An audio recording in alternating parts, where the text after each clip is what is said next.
ভুলেও বিছানায় বসে খাবার খাবেন না, তাহলে এই তিনটি বিপদ আপনাকে ভোগ করতে হবে। মৃত্যুর আগে একবার হলেও এই তিনটি বিপদ আপনার সংসারে আসবেই। যাদের বিছানায় বসে খাবার খাওয়ার অভ্যাস তারা অবশ্যই ভিডিওটি সম্পূর্ণ দেখবেন এবং সতর্ক হয়ে যাবেন। রাসূলুল্লাহ সাল্লাল্লাহু আলাইহি ওয়াসাল্লাম কেন বিছানায় বসে খাবার খেতে নিষেধ করেছেন, শুনলে আপনার চোখ কপালে উঠবে। প্রিয় দর্শক, আপনি যদি রাসূলুল্লাহ সাল্লাল্লাহু আলাইহি ওয়াসাল্লামকে ভালোবাসেন অবশ্যই আলহামদুলিল্লাহ কমেন্ট করবেন এবং ভিডিওটি যথেষ্ট পরিমাণে শেয়ার করে সকলকে সাবধান করে দিবেন। হিন্দু মুসলিম সকলের উচিত ভিডিওটি সম্পূর্ণ দেখা, কারণ এই অভ্যাসটি আমাদের সকলের মধ্যে রয়েছে। বিছানায় বসে যারা খাবার খায় তাদের সর্বপ্রথম যেই অসুবিধা বা বিপদ লেগে থাকে তা হলো কারণে অকারণে স্বামী স্ত্রীর ভেতরে ঝগড়া বিবাদ লেগে থাকা। সকলের ঘরে খারাপ ভালো উভয় জিন রয়েছে, কিন্তু খারাপ জিনগুলো ওই সকল মানুষকে খুব দ্রুত প্রভাবিত করতে পারে যারা বিছানায় বসে খাবার খায়। যে বিছানায় আপনি মিলন করেন, শয়ন করেন, সেই বিছানায় বসে খাবার খেলে শয়তানের বদনজর লাগে এবং সংসারে ঝই ঝামেলা লেগেই থাকে।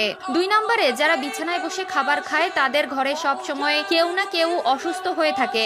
আগেই বলেছি, যে বিছানায় আপনি মিলন করেন, যে বিছানায় আপনি বিশ্রাম করেন, সেই বিছানায় যদি খাবার খান তাহলে শয়তানের বদনজর আপনার ও আপনার পরিবারের সদস্যদের উপরে পড়ে, যার কারণে সংসার থেকে রহমত উঠে যায় এবং সব সময় অসুখ বিসুখ লেগেই থাকে। যাদের বিছানায় বসে খাবার খাওয়ার অভ্যাস রয়েছে তারা অবশ্যই এই বিষয়টি ত্যাগ করবেন। আমার জন্য নয়, আপনার ও আপনার পরিবারের ভালোর জন্যই বললাম। মানবেন কি মানবেন না সেটা একমাত্র আপনার একান্ত ব্যক্তিগত বিষয়। যারা বিছানায় বসে খাবার খায় তাদের সংসারে ঘন ঘন ঝগড়া বিবাদ হতেই থাকে। কোনো কারণে বা অকারণে ছোট ছোট বিষয় নিয়ে খারাপ পরিস্থিতি সৃষ্টি হয়। 3 নম্বরে যারা বিছানায় বসে খাবার খায় তাদের বাসায় যতই টাকা আসুক না কেন সেই টাকার বরকত হয় না। তাদের টাকা কোথাও না কোথাও বাড়তি খরচ হয়ে যেতে থাকে।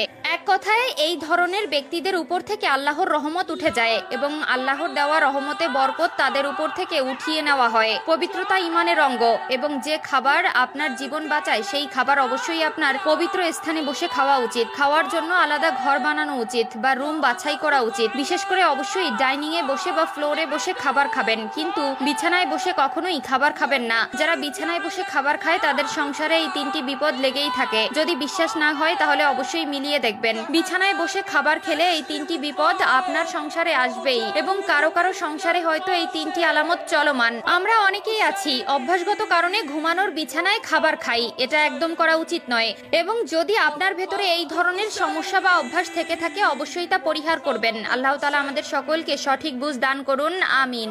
বেশি কথা না বলে আপনাদের জানিয়ে দেব নারীদের কোন 3টি ভুল তার সংসার ভাঙার মূল কারিগর। 1 নম্বরে হচ্ছে অতিরিক্ত জেদ। প্রিয় দর্শক, অবশ্যই আপনারা মিলিয়ে নেবেন, প্রত্যেকটি ডিভোর্সের পেছনে একটি সমস্যা থাকে। নারীদের অতিরিক্ত জেদের কারণে 10টি সংসারের মধ্যে 9টি সংসার ভেঙে যায়। 2 নম্বরে যে ভুলটি মেয়েরা সবসময় করে থাকে সেটি হলো স্বামীর সাথে তর্ক করা। 3 নম্বর কারণটি হলো বাবার বাড়ির কুপরামর্শ।